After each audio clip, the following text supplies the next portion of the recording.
ओम शांति। 7 मई 2025। बाबा के महावाक्य। मीठे बच्चे, निश्चय ज्ञान योग से बैठता, साक्षात्कार से नहीं।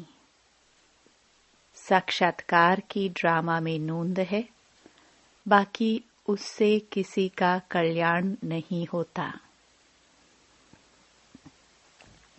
प्रश्न: बाप कौन सी ताकत नहीं दिखाते, लेकिन बाप के पास जादूगरी अवश्य है? उत्तर: मनुष्य समझते हैं भगवान तो ताकतमंद है, वह मरे हुए को भी जिंदा कर सकते हैं। परंतु बाबा कहते, यह ताकत मैं नहीं दिखाता। बाकी कोई नवधा भक्ति करते हैं तो उन्हें साक्षात्कार करा देता हूँ। यह भी ड्रामा में नूंद है। साक्षात्कार कराने की जादूगरी बाप के पास है, इसलिए कई बच्चों को घर बैठे भी ब्रह्मा व श्री कृष्ण का साक्षात्कार हो जाता है। गीत। कौन आया मेरे मन के द्वारे। ओम शांति। यह बच्चों के अनुभव का गीत है।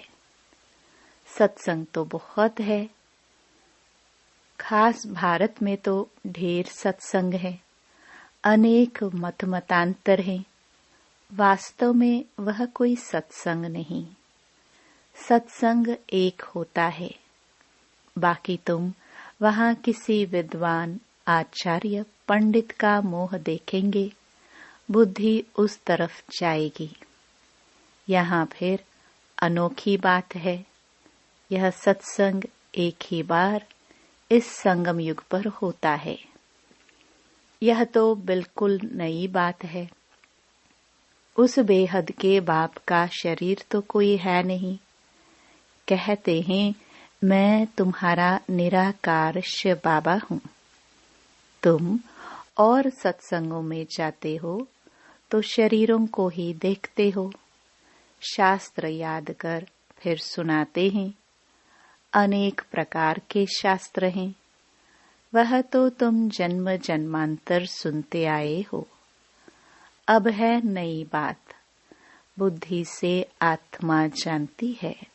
बाप कहते हैं, हे मेरे सिखिलदे बच्चे, हे मेरे सालिग्रामों, तुम बच्चे जानते हो 5000 वर्ष पहले इस शरीर द्वारा बाबा ने पढ़ाया था। तुम्हारी बुद्धि एकदम दूर चली जाती है तो बाबा आया है। बाबा अक्षर कितना मीठा है, वह है मात पिता। कोई भी सुनेंगे तो कहेंगे, पता नहीं इन्हों के मात पिता कौन हैं। बरोबर वह साक्षात्कार कराते हैं तो उसमें भी वह मूंझते हैं। कभी ब्रह्मा को, कभी कृष्ण को देख लेते हैं तो विचार करते रहते कि ये क्या है।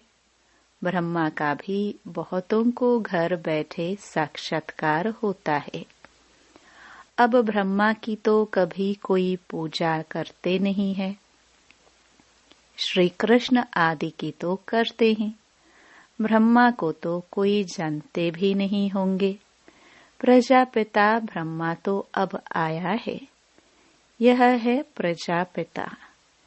बाप बैठ समझाते हैं कि सारी दुनिया पतित है, तो जरूर यह भी बहुत जन्मों के अंत में पतित ठहरे। कोई भी पावन नहीं है। इसलिए कुंभ के मेले पर, हरिद्वार गंगा सागर के मेले पर जाते हैं। समझते हैं स्नान करने से पावन बन जाएंगे। लेकिन यह नदियाँ कोई पतित पावनी थोड़ी हो सकती। नदियाँ तो निकलती हैं सागर से। वास्तव में तुम हो ज्ञान गंगाए, महत्व तुम्हारा है। तुम ज्ञान गंगाए जहाँ तहाँ निकलती हो, वो लोग फिर दिखलाते हैं तीर मारा और गंगा निकली। तीर मारने की तो बात नहीं, यह ज्ञान गंगाएं देश देशांतर जाती हैं। शिव बाबा कहते हैं, मैं ड्रामा के बंधन में बंधा हुआ हूँ। सभी का पाठ निश्चित किया हुआ है, मेरा भी पाठ निश्चित है। कोई समझते भगवान तो बहुत ताकतमंद हैं, मरे हुए को भी जिंदा कर सकते हैं। यह सभी गपोड़े हैं। मैं आता हूँ पढ़ाने के लिए, बाकी ताकत क्या दिखाएंगे। साक्षात्कार की भी जादूगरी है। नवधा भक्ति करते हैं तो मैं साक्षात्कार कराता हूँ। कैसे काली का रूप दिखलाते हैं, उन पर फिर तेल चढ़ाते हैं। अब ऐसी काली तो है नहीं, परंतु काली की नवधा भक्ति बहुत करते हैं। वास्तव में काली तो जगदम्बा है। काली का ऐसा रूप तो नहीं, परंतु नवधा भक्ति करने से बाबा भावना का भाड़ा दे देते हैं। काम चिता पर बैठने से काले बने, अब ज्ञान चिता पर बैठ गोरे बनते हैं। जो काली अब जगदम्बा बनी है, वह साक्षात्कार कैसे कराएगी। वह तो अभी बहुत जन्मों के अंत के भी अंत वाले जन्म में है। देवताएं तो अभी है नहीं, तो वह क्या साक्षात्कार कराएंगे।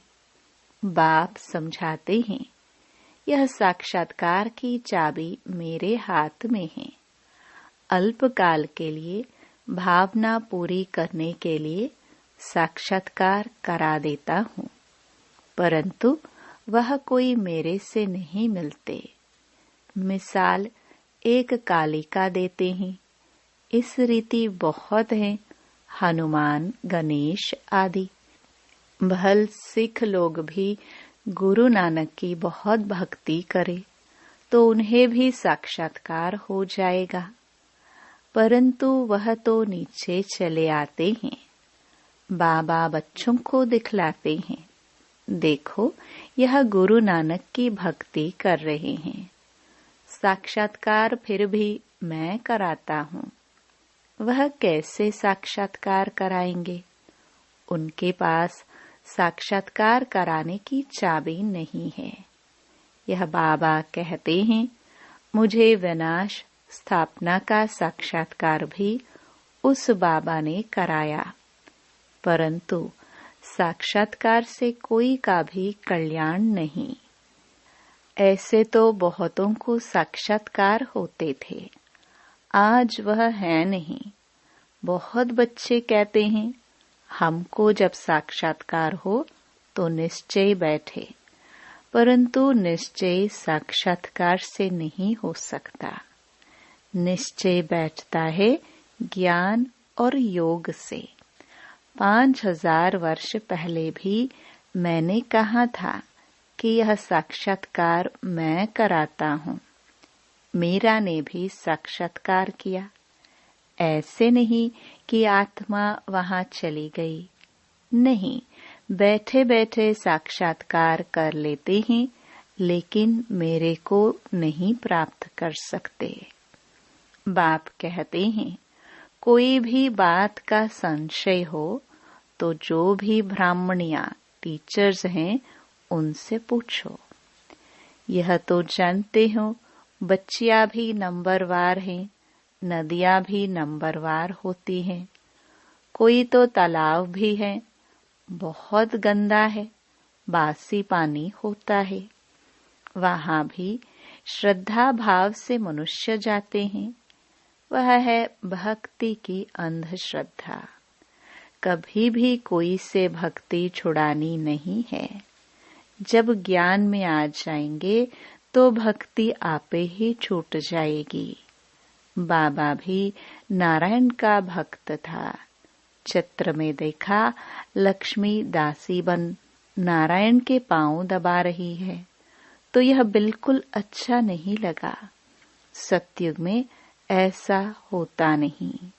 तो मैंने एक आर्टिस्ट को कहा कि लक्ष्मी को इस दासी पने से विदाई दे दो। बाबा भक्त तो था, परंतु ज्ञान थोड़े था। भक्त तो सभी हैं। हम तो बाबा के बच्चे मालिक हैं। ब्रह्मांड का भी मालिक बच्चों को बनाते हैं। कहते हैं तुमको राज्य भाग्य देता हूँ। ऐसा बाबा कभी देखा? उस बाप को पूरा याद करना है। उनको तुम इन आंखों से नहीं देख सकते। उनसे योग लगाना है। याद और ज्ञान भी बिल्कुल सहज है। बीज और झाड़ को जानना है। तुम उस निराकारी झाड़ से साकारी झाड़ में आए हो। बाबा ने साक्षात्कार का राज भी समझाया, झाड़ का राज भी समझाया। कर्म अकर्म विकर्म की गति भी बाबा ने समझाया है। बाप, टीचर, गुरु तीनों से ही शिक्षा मिलती है।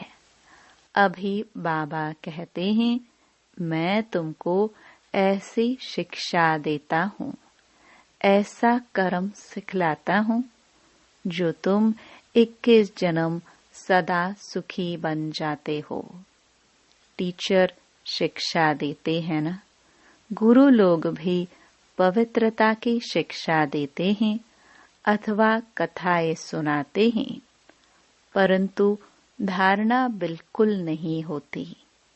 यहाँ तो बाप कहते हैं अंतमति सो गति होगी। मनुष्य जब मरते हैं तो भी कहते हैं राम राम कहो तो बुद्धि उस तरफ चली जाती है। अभी बाप कहते हैं तुम्हारा साकार से योग छूटा। अब मैं तुमको बहुत अच्छे कर्म सिखलाता हूँ। श्री कृष्ण का चित्र देखो। पुरानी दुनिया को लात मारते और नई दुनिया में आते हैं। तुम भी पुरानी दुनिया को लात मार नई दुनिया में जाते हो। तो तुम्हारी नरक के तरफ है लात, स्वर्ग तरफ है मोह। शमशान में भी अंदर जब घुसते हैं तो मुर्दे का मोह उस तरफ कर लेते हैं, लात पिछाड़ी तरफ कर लेते हैं। तो यह चित्र भी ऐसा बनाया है। मम्मा, बाबा और तुम बच्चे। तुमको तो मम्मा बाबा को फॉलो करना पड़े जो उनकी गद्दी पर बैठो। राजा के बच्चे प्रिंस प्रिंसेस कहलाते हैं ना। तुम जानते हो हम भविष्य में प्रिंस प्रिंसेस बनते हैं। ऐसा कोई बाप, टीचर, गुरु होगा जो तुमको ऐसा कर्म सिखलाए। तुम सदा काल के लिए सुखी बनते हो। यह शिव बाबा का वर है। वह आशीर्वाद करते हैं। यह नहीं हमारे ऊपर उनकी कृपा है। सिर्फ कहने से कुछ नहीं होगा, तुमको सीखना होता है। सिर्फ आशीर्वाद से तुम नहीं बन जाएंगे, उसकी मत पर चलना है। ज्ञान और योग की धारणा करनी है। बाप समझाते हैं कि मुख से राम राम कहना भी आवाज हो जाता। तुमको तो वाणी से परे जाना है, चुप रहना है। खेल भी बहुत अच्छे अच्छे निकलते हैं। अनपढ़े को बुद्धू कहा जाता है। बाबा कहते हैं कि अब सभी को भूलकर तुम बिल्कुल बुद्धू बन जाओ। मैं जो तुमको मत देता हूँ उस पर चलो। परम धाम में तुम सभी आत्माएं बिना शरीर के रहती हो, फिर यहाँ आकर शरीर लेती हो, तब जीव आत्मा कहाँ जाता है? आत्मा कहती है मैं एक शरीर छोड़ दूसरा लेती हूँ।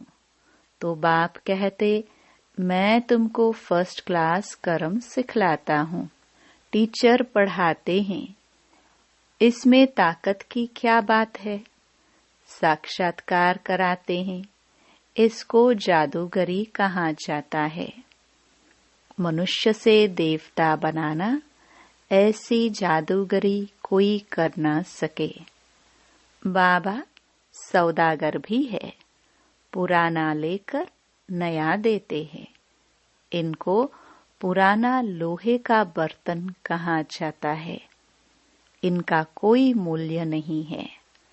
आजकल देखो तांबे के भी पैसे नहीं बनते, वहां तो सोने के सिक्के होते हैं।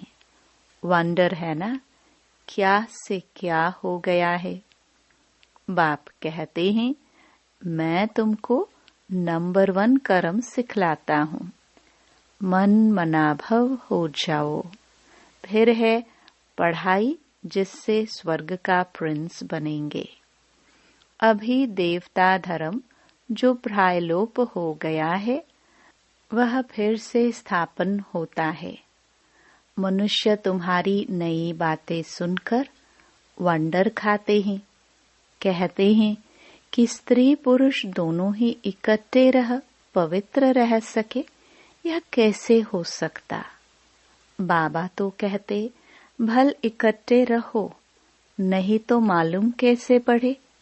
बीच में ज्ञान तलवार रखनी है, इतनी बहादुरी दिखानी है। परीक्षा होती है तो मनुष्य इन बातों में वंडर खाते हैं, क्योंकि शास्त्रों में तो ऐसी बातें हैं नहीं। यहाँ तो प्रैक्टिकल में मेहनत करनी पड़ती है। गांधर्वी विवाह की बात यहाँ की है। अभी तुम पवित्र बनते हो तो बाबा कहते बहादुरी दिखलाओ। सन्यासियों के आगे सबूत देना है। समर्थ बाबा ही सारी दुनिया को पावन बनाते हैं। बाप कहते हैं भल साथ में रहो, सिर्फ नंगन नहीं होना है। यह सभी है युक्तियां, बड़ी जबरदस्त प्राप्ति है। सिर्फ एक जन्म बाबा के डायरेक्शन पर पवित्र रहना है। योग और ज्ञान से एवर हेल्दी बनते हैं 21 जन्मों के लिए। इसमें मेहनत है ना। तुम हो शक्ति सेना, माया पर जीत पहन जगत जीत बनते हो। सभी थोड़े बनेंगे। जो बच्चे पुरुषार्थ करेंगे वही ऊंच पद पाएंगे। तुम भारत को ही पवित्र बनाकर फिर भारत पर ही राज्य करते हो। लड़ाई से कभी सृष्टि की बादशाही मिल ना सके। यह वंडर है ना। इस समय सब आपस में लड़कर खलास हो जाते हैं। मक्खन भारत को मिलता है। दिलाने वाली हैं वंदे मातरम। मेजॉरिटी माताओं की है। अब बाबा कहते हैं जन्म जन्मांतर तुम गुरु करते आए, शास्त्र पढ़ते आए हो। अब हम तुमको समझाते हैं जज योरसेल्फ। राइट क्या है? सतयुग है राइटियस दुनिया। माया अनराइटियस बनाती है। अब भारतवासी इररिलीजियस बन पड़े हैं। रिलीजन नहीं, इसलिए माइट नहीं रही है। इररिलीजियस, अनराइटियस, अनलॉफुल, इंसॉल्वेंट बन पड़े हैं। बेहद का बाप है, इसलिए बेहद की बातें समझाते हैं। कहते हैं कि फिर तुमको रिलीजियस मोस्ट पावरफुल बनाता हूँ। स्वर्ग बनाना तो पावरफुल का काम है, परंतु है गुप्त, इनकॉग्निटो वॉरियर्स हैं। बाप का बच्चों पर बहुत प्यार होता है, मत देते हैं। बाप की मत, टीचर की मत, गुरु की मत, सोनार की मत, धोबी की मत, इसमें सभी मतें आ जाती हैं। अच्छा, मीठे मीठे सिखिलदे बच्चों प्रति माता पिता बाप दादा का याद प्यार और गुड मॉर्निंग। रूहानी बाप की रूहानी बच्चों को नमस्ते। धारणा के लिए मुख्य सार। पहला, इस एक जन्म में बाप के डायरेक्शन पर चल घर गृहस्थ में रहते पवित्र रहना है। इसमें बहादुरी दिखानी है। दूसरा, श्रीमत पर सदा श्रेष्ठ कर्म करने हैं। वाणी से परे जाना है। जो कुछ पढ़ा व सुना है उसे भूल बाप को याद करना है। वरदान, परिस्थितियों को गुड लक समझ अपने निश्चय के फाउंडेशन को मजबूत बनाने वाले अचल अडोल भव। कोई भी परिस्थिति आए तो आप हाई जंप दे दो, क्योंकि परिस्थिति आना भी गुड लक है। यह निश्चय के फाउंडेशन को मजबूत करने का साधन है।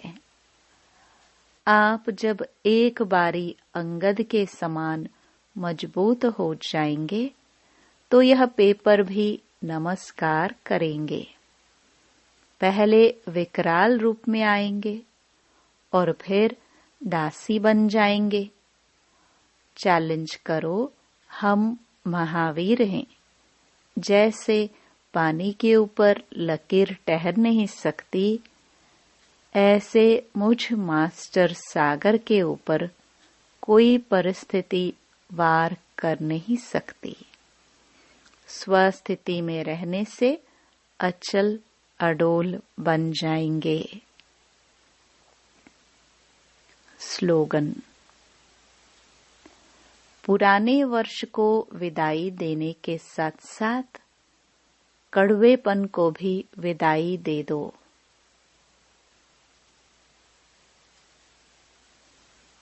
अव्यक्त इशारे, रूहानी रॉयल्टी और प्योरिटी की पर्सनालिटी धारण करो। यदि वरदाता और वरदानी दोनों का संबंध समीप और स्नेह के आधार से निरंतर हो और सदा कंबाइंड रूप में रहो तो पवित्रता की छत्र छाया स्वतः रहेगी। जहाँ सर्वशक्तिमान बाप है, वहाँ अपवित्रता स्वप्न में भी नहीं आ सकती है। जब अकेले होते हो तो पवित्रता का सुहाग चला जाता है। ओम शांति।